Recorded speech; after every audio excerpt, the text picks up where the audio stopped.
bom estar com você, que bom estar começando mais um Pocket Teológico. Espero que você esteja bem, espero que você esteja e tenha acompanhado, né? Esteja acompanhando a cada semana um episódio novo do Pocket.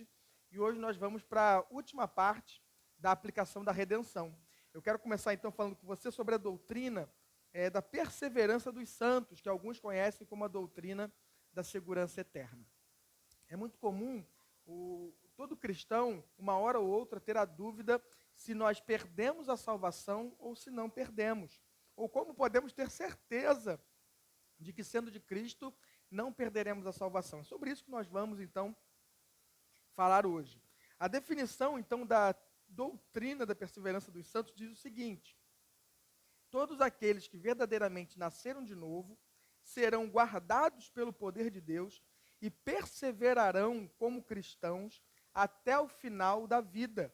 E só aqueles que perseverarem até o fim realmente nasceram de novo. É interessante observar que a definição da doutrina da perseverança dos santos, ela é em duas partes, né? A primeira parte dessa doutrina diz, então, que Deus irá nos conservar como cristãos. Então, tem uma ação de Deus. E a segunda parte vai dizer que também que aquele que crê em Jesus, esse vai perseverar na fé até o final. Então, são as duas partes da mesma doutrina, da mesma definição. Alguns cristãos de tradição wesleyana, arminiana, eles creem que a salvação pode ser perdida sim. Então, as igrejas que têm uma teologia que segue a visão arminiana ou as wesleyanas, elas creem na perda da salvação. Nós, batistas, não cremos nisso. Nós, nesse ponto da teologia, nós seguimos a visão reformada. Então, nós cremos que aquele que de fato foi salvo por Cristo Jesus, esse de forma alguma perderá a salvação. Então, para a gente entender melhor essa doutrina, eu separei alguns pontos. O primeiro ponto é: todos que nasceram de novo vão perseverar até o fim. A gente afirmou isso, mas com base em que texto bíblico? Aí eu separei aqui para você João 6, 38, 40, que diz assim, ó: porque eu desci do céu, não para fazer a minha vontade, mas a vontade daquele que me enviou. E a vontade do Pai que me enviou é esta: que nenhum de todos aqueles que me deu se perca, mas que o ressuscite no último dia. Porquanto a vontade daquele que me enviou é esta: que todo aquele que vê o Filho e crê nele tenha a vida eterna, e eu o ressuscitarei no último dia. Né? Então, aqui esse texto simples, fácil de entender, diz que a vontade do Pai é essa: que aqueles que o Pai confiou a Cristo, que nenhum deles se perca. João capítulo 10, 27 a 29, também tem um outro texto que afirma que, de fato, os salvos vão perseverar até o fim. Diz assim: as minhas ovelhas ouvem a minha voz, e eu as conheço, e elas me seguem. Eu dou-lhes a vida eterna, e nunca hão de perecer. Olha que afirmativa de Jesus: aqueles que são suas ovelhas nunca hão de perecer. E aí ele diz mais: e ninguém as arrebatará da minha mão. Ou seja, é um texto que não deixa margem para dúvida, né? De que aquele que de fato é de Jesus, aquele que de fato nasceu de novo, esse vai perseverar até o fim, né? Então, essa é a primeira parte. Existe também uma outra passagem bíblica que essa, então, muito clara também, né? Todas são claras, mas essa, então, diz muito. Por exemplo, Efésios capítulo 1, verso 13 e 14. Olha que interessante.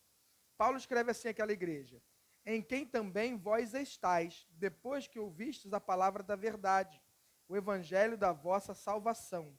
E tendo nele também crido, fostes selados com o Espírito Santo da promessa, o qual é o penhor da nossa herança.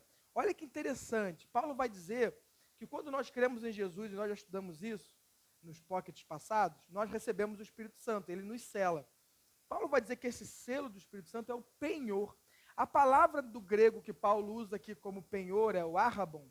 Ele, naquela cultura, significa uma entrada, a primeira parcela de um pagamento, onde quem dava essa primeira parcela se comprometia em pagar o restante. Então, o que Paulo está dizendo? Que quando nós cremos em Jesus, Deus começa já a nossa salvação, redenção, ela já é iniciada com o Espírito Santo em nós. e ele se compromete em terminar isso. Como terminar? Com a volta de Cristo nos levando para si. Então, Paulo não deixa margem, né? O selo do Espírito Santo em nós não é naquela cultura, não é uma palavra usada que dá margem para crermos que ele deu a entrada e que ele poderia desistir da compra ou desistir de pagar o restante. Não. A palavra que Paulo usa é de alguém que já deu a entrada e que se comprometeu a pagar o restante. Então, se para um homem se comprometer já é difícil, alguém de palavra, né, voltar atrás, imagina Deus sendo esse que se compromete a pagar o restante. Então, essa passagem de Efésios, capítulo 1, 13 e 14, é muito clara e é uma passagem chave para crermos, então, que aqueles que de fato nasceram de novo perseverarão até o final. Segundo ponto dessa doutrina é que só aqueles que perseverarem realmente terão nascido de novo.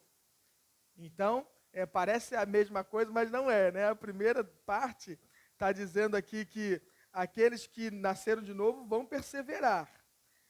A segunda parte, ela está dizendo que só aqueles que perseverarem é que nasceram de novo. A junção das duas ideias forma a doutrina, né? E aí também tem textos bíblicos que vão dar base para isso. Por exemplo, João 8, 31, 32, onde Jesus disse: se vós permanecerdes na minha palavra, verdadeiramente sereis meus discípulos. Conhecereis a verdade e a verdade vos libertará. Então, a doutrina da perseverança dos santos, que ela explica o que muita gente tem dúvida. Muita gente vai falar assim: ah, mas fulano disse que aceitou Jesus e vive uma vida XYZ. Fulano disse que aceitou Jesus, mas saiu da igreja e nunca mais voltou. A palavra de Deus, nós que cremos que a salvação não se perde, nós cremos, entretanto, que esse que foi salvo, ele vai perseverar até o fim. Então, não é simplesmente foi salvo e desapareceu. Não. A evidência de que, de fato, alguém foi salvo é que ele persevera, né?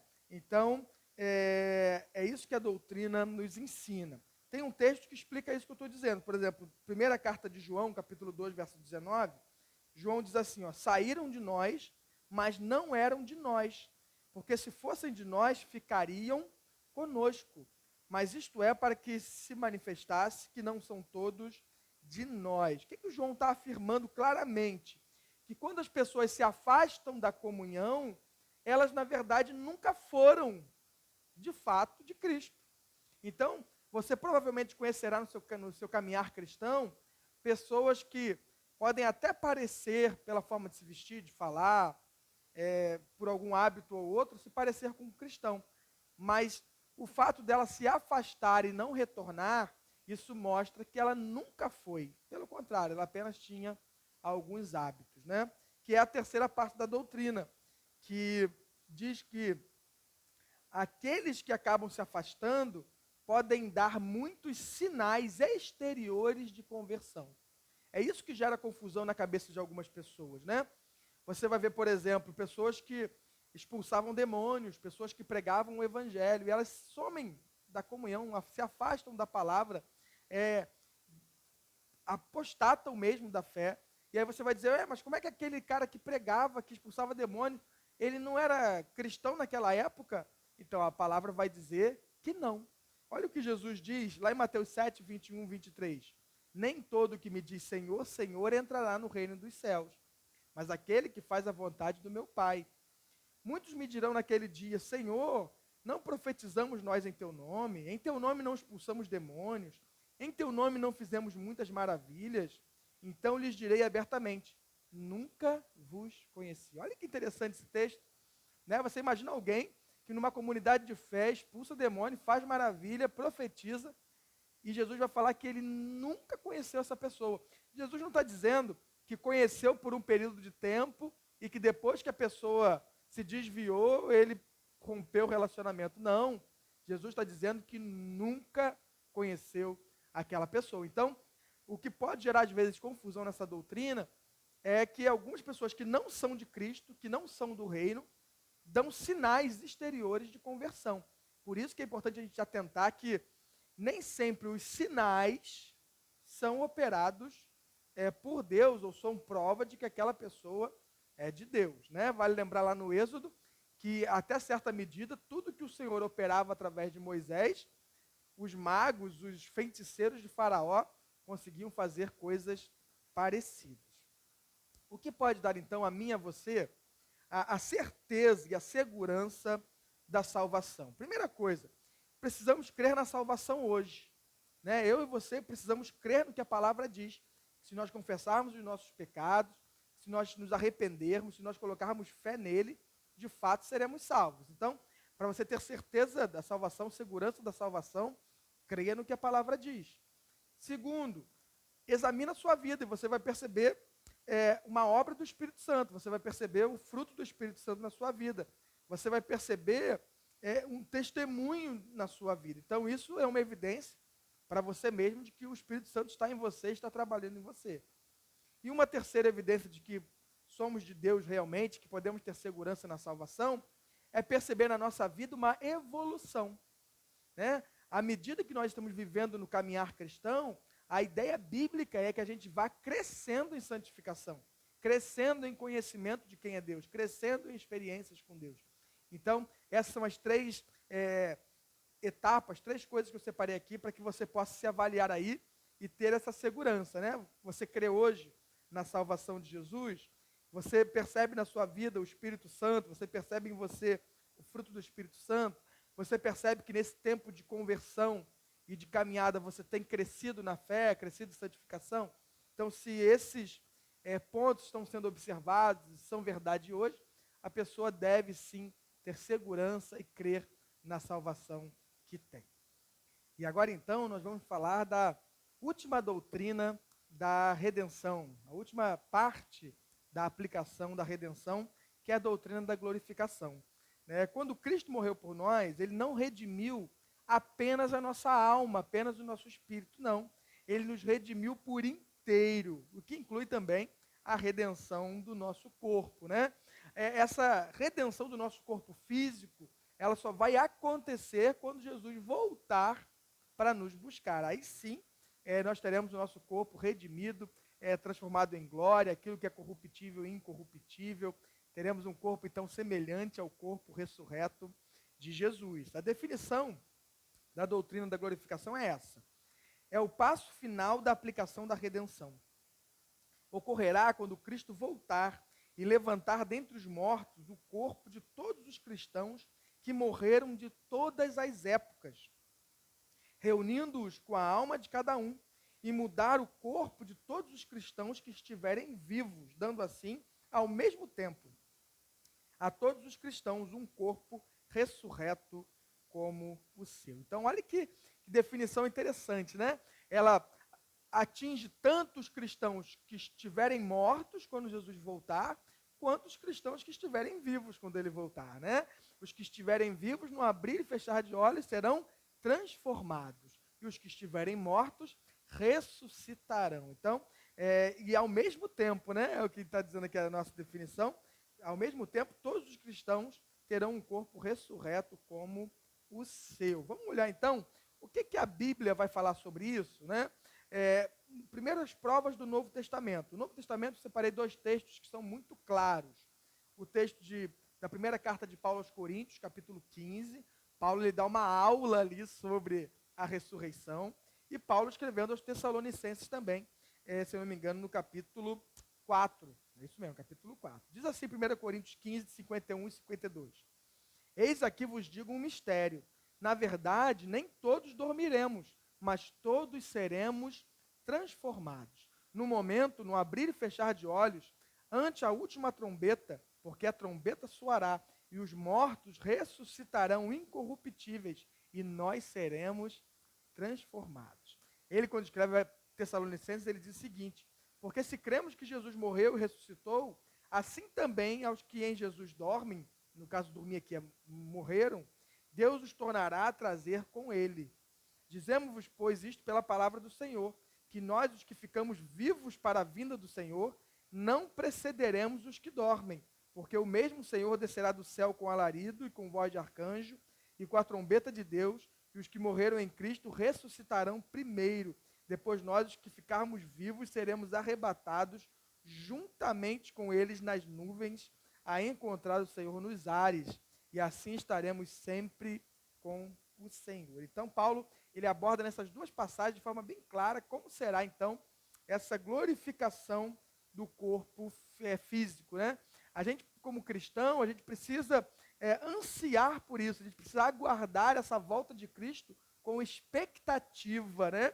Dessa transformação que Cristo fará no nosso corpo e nos tornará parecidos, semelhantes a Ele mesmo, né? Assim como está escrito lá em Filipenses, capítulo 3, verso 20 e 21, Paulo vai dizer, olha, a nossa cidade está nos céus, de onde também esperamos o Salvador, o Senhor Jesus Cristo, que transformará o nosso corpo abatido para ser conforme o seu corpo glorioso, segundo o seu eficaz poder de sujeitar também a si todas as coisas, né?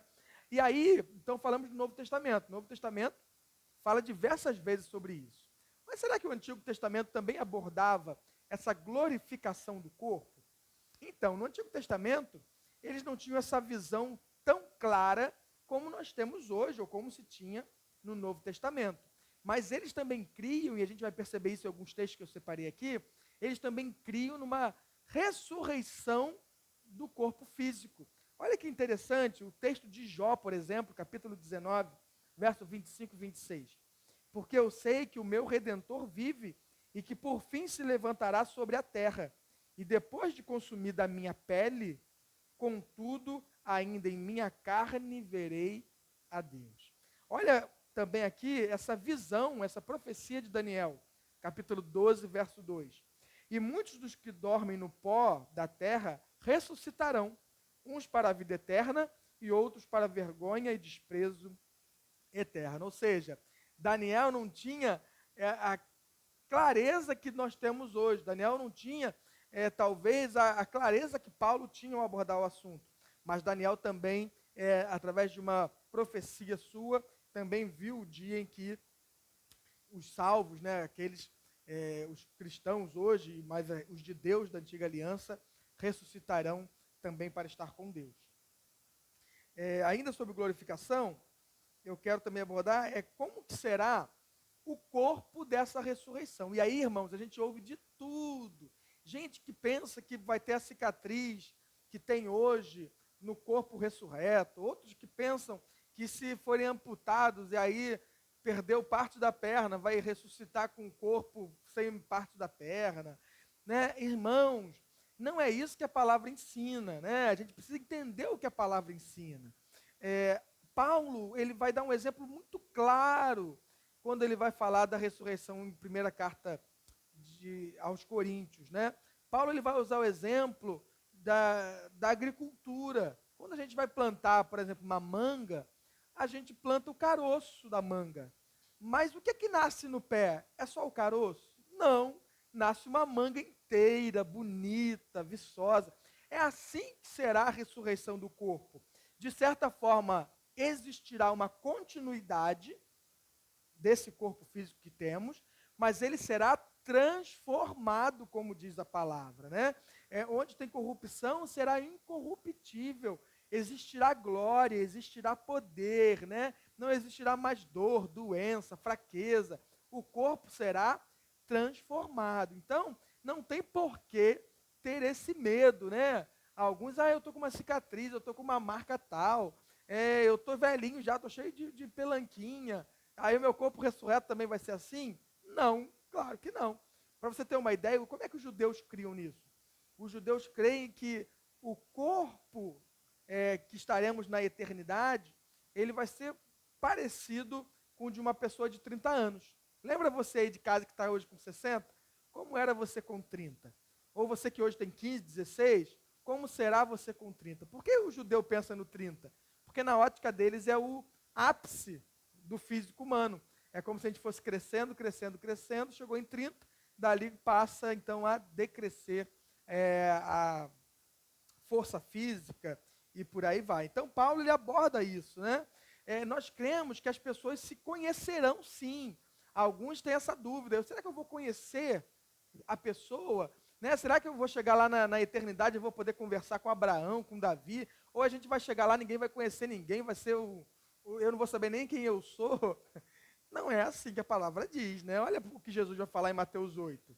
Mas eu vos digo que muitos virão do Oriente e do Ocidente e assentar-se-ão à mesa com Abraão, Isaque e Jacó. Ou seja, se eu vou sentar à mesa com Abraão, Isaque e Jacó, eu vou reconhecê-los lá.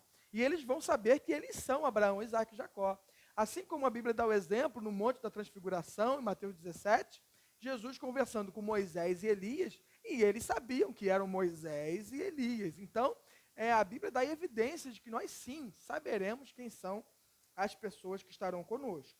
E aí, para fechar, chegando já no final dessa doutrina da glorificação, eu separei aqui um texto um pouquinho longo, mas é importante a gente ler, que fala sobre isso, né? É lá no capítulo 15 de 1 Coríntios. Olha que interessante, Paulo vai dizer. Mas alguém dirá, como ressuscitarão os mortos? E com que corpo virão? Gente, a dúvida que as pessoas têm hoje, mas as pessoas não leem a resposta na Bíblia, né? E aí Paulo vai dizer, insensato, o que tu semeias não é vivificado se não morrer primeiro. Quando semeias, não semeias o corpo que há de nascer, mas o simples grão, como de trigo ou de qualquer outra semente. Mas Deus dá-lhe o corpo como quer, e a cada semente o seu próprio corpo. Nem toda a carne é uma mesma carne, mas uma é a carne dos homens, a outra a carne dos animais, a outra dos peixes, a outra das aves. Há corpos celestes e há corpos terrestres, mas uma é a glória dos celestes e a outra dos terrestres. Uma é a glória do sol e a outra a glória da lua, a outra a glória das estrelas, porque uma estrela difere em glória de outra estrela.